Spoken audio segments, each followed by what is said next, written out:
In today's video, we shall be talking about the Infinity M45, specifically the engine air filter, and this is a part number for the OEM unit. In today's video, we shall also touch on an aftermarket part. And I've been around long enough to know that when it comes to aftermarket parts, options and the choices people make, sometimes these discussions get a little iffy and maybe they need some sort of a trigger warning. So here's my best version of that. Warning. The following video is going to be a collection of personal opinions. In discussing the topic, I will do my best to stay as objective as possible. However, I acknowledge that in so doing, I might say or do something that's going to be in conflict with someone's opinion or personal belief system. It is not my intention to be either hurtful, offensive, or judgmental in any way, but rather, I'm doing all this in goodwill. While I do not claim to be an authority in any of the videos that I make, I want you to trust that I'm fairly confident and knowledgeable enough in the stuff that I come here to share with you.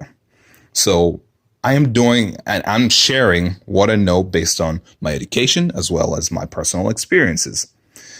But even when we have conflicts, I don't want you to look at it like we're enemies. We're here talking about the Infinity M45 or cars in general. So we do have some sort of a common goal, right? I look at it as friends with differences, as long as we have the same goal. I have nothing to gain by you going either one way or another, OEM or aftermarket.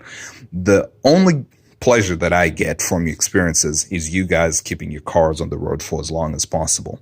So whether you come to my videos for entertainment purposes or you come here for educational purposes, I hope that the next few minutes are going to add some sort of value in your life. And that's it. Bam. In my online presence, I think I could be rightfully accused to be an air filter snob.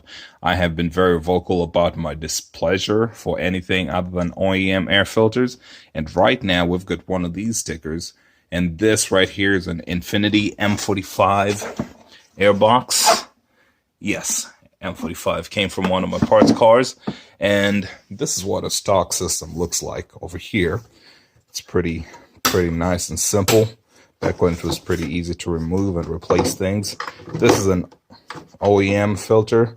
It's got quite a little bit of use to it, so we'll just set that off to the side over there. This is what an aftermarket one looks like. One of my main battles has been that I understand the purpose of K&N air filters. You know, people want. When I say better filtration, I think when people talk about these, they're just talking about less filtration, basically larger holes and things like that, allow more air through, less obstruction. So these guys have larger holes and use oil as a filter media to catch stuff. And just like this sticker says, this is a lifetime air filter. And I understand the intention when people do that, because they're supposed to come in and ever so often maintain them by cleaning the filter. You wash it and then you oil it again and, you know, then keep moving. So let's pull this one. And I can't remember the mileage on this one when I pulled it out, but obviously I felt that it was wise enough to save it. So when I pull this out, look at that.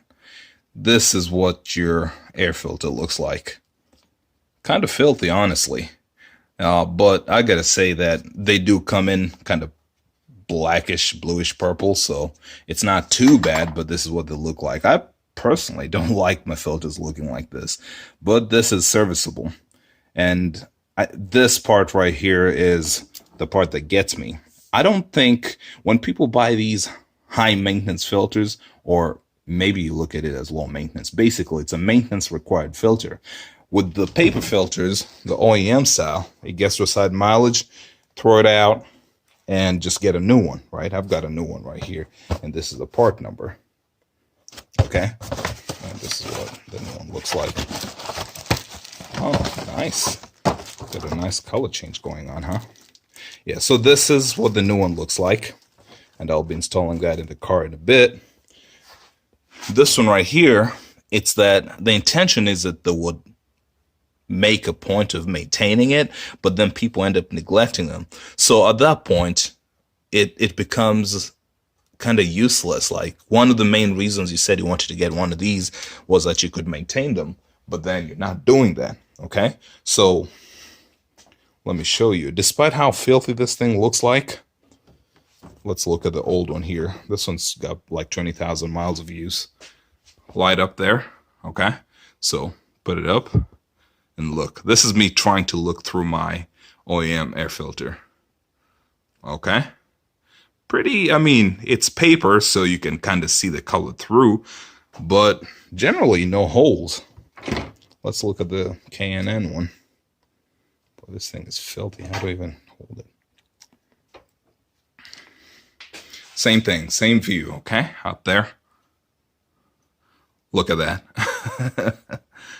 What a strainer. So this is one of those beefs I usually have, is that it's not when it comes to filtering things out, I'd rather get yes, it is a little more obstructive, but I think protects a little more. OEM, right? So I think that right there is one of those things that sells themselves. It's one of those features that speaks for themselves. So what I'm going to do, as I said, I will be installation is pretty easy, and I don't know why I did not mark this one up, but usually what I do is when I install this, I write on here with a paint pen the date and the mileage at which I made the replacement. Then I can always, refer to it whenever I look through, and I can remember that this is how long this one has been in here. Although I do have it in my notebook. It's like a double, I guess. I do it twice just to be double sure that I've done everything correctly. So when I set the phone down, I will mark this one up whenever I install it. It's pretty easy. As you can see, that's all installation entails. Make sure the flange is on the back side, like that. Slide it in there. Slide this one in there. I know this clip is going to come out. All right, then push down. And that's it. So this is quite an interesting video. I guess it's one of those. I don't really make videos like this. I don't generally make videos bashing stuff. And this isn't one of those, really. It's just that I wanted to talk about it. So one of the reasons I'm actually doing this video is because I'm loaning this to somebody who's got a project going on and they need an air filter. So I was going to send them an air box because I want to install it and see if the engine runs like normal. However, I just didn't want to send that. It's pretty horrible. I think it looks bad, but I sent him a short clip and told him to basically, he's going to tell me whether he wants to run the K&N filter or not. Generally, we've always had an issue. Sometimes we have issues with the K&N air filters, whether recently serviced, where they're full of oil, or just neglected, where the oil deposits as the air comes in. It deposits on the mass airflow sensor, ends up ruining them, especially on Nissan vehicles. It's a thing that happens. So I didn't want to compound on his troubleshooting issues by giving him a K&N air filter. So I was going to give him my used one. And thing is, as much as this one's got like 20,000 miles on it, watch what happens. It does look a little dirty, right? Look at barely anything. I mean, there's barely anything on the floor. So it does its filtration job pretty well. And I'd be more comfortable personally running this one than the other one. Okay, obviously it's a single use, so to say. It's not one that you try to wash up and reuse, but it is what it is. And then something else I noticed, I think the K&N flange was much thicker because this seems to be parting a little bit. It's not too bad because I'm sure it can look at the light and make sure that there is no light making it through, but it seems like all that constant pressure could end up opening it up a little bit. Okay, so that's it. That's my conversation. That's a little bit of my history, or my the points I usually have against using these aftermarket air filters, because personally, maintenance is a big thing to me. I make my living off maintenance, so I do not play with things that could cause issues in the way of trying to improve my performance. I'm always about honest representation. So here's the brand new air filter.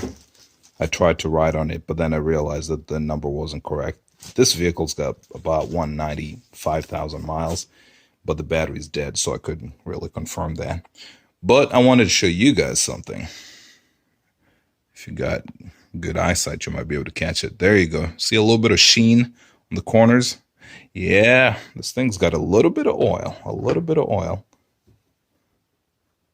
And you can see a little bit of shine on my hands. And then look at what my hands look like, right? A little bit on the ashy side. There's a little bit of oil on this air filter as well. So it's not a dry air filter. It's got a little bit of oil, you know, I guess trap a few things. And on the back side as well, actually. Let's use this finger, I guess.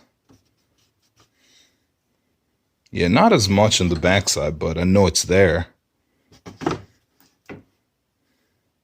Because basically they misted the air contact side, this side right here. This is the side that's going to be seeing the air coming in. And there you go. There's a lot more on the front face. Unlike the K&N right there, let's look at what a brand new one looks like in the light. Same light. Okay. A little different, right? And this is brand new, no dust or anything. It's not impregnated by dust or dirt. So that's a little bit of a difference. As I said, I'm not one of those people that's going to make a video trying to bash K&N air filters and then not show you the other side. A little bit of oil is normal. It's just that in the time I've been handling that one, my hands have not gotten as bad as they will get with this K&N over here. This thing is, and it is heavy, by the way, just the amount of grease, let me just call it grease, that this one has. The difference is that this is a paper. They're both, it's got wire mesh on it. But this one here does not depend on oil as its filter media. This one depends on paper, you know, fabric as its filter media. This one here does have a little bit of fabric with the wire mesh stuff, but then oil is its main filter media, is what I'd call it. So that's it. I hope this continuation to that video kind of makes sense, shows a little more objectivity in the video. You know, I'm not saying that this is, man, it is kind of tight. Don't tell me it got like, I guess being brand new, that's kind of what I expect, but geez. Yeah, so I'm going to install it. I'll work on it privately, I suppose, without the cameras rolling, but in we go. Still needs a little bit of distance, so I'm going to put the phone down so I can evenly set it down. Since we're all about honesty here, I did mention that the K&N filter felt heavier, and so I wanted to see how much heavier is the filter compared to the others. So this is 2 pounds. Let's measure the brand new one, OEM air filter. 1 pound. Okay, we'll take that. Used OEM filter after gathering all the dust and all that. Interesting. Very interesting. The new one is heavier than the old one. Okay. Well, I know they're all OEM, so maybe I'm just using, let's measure this K&N.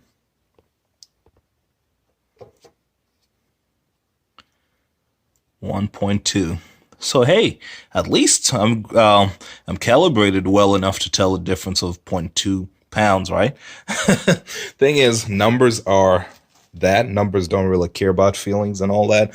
Numbers are just numbers. What you choose to do with those numbers is up to you, but I figured, again, just keeping up with that theme of objectivity, if I said it felt heavier, maybe someone might want to know how much heavier really is it, right? Because video doesn't really convey something that feels heavy. So there you go. That's, I guess this clip right here is, it's a clip about nothing.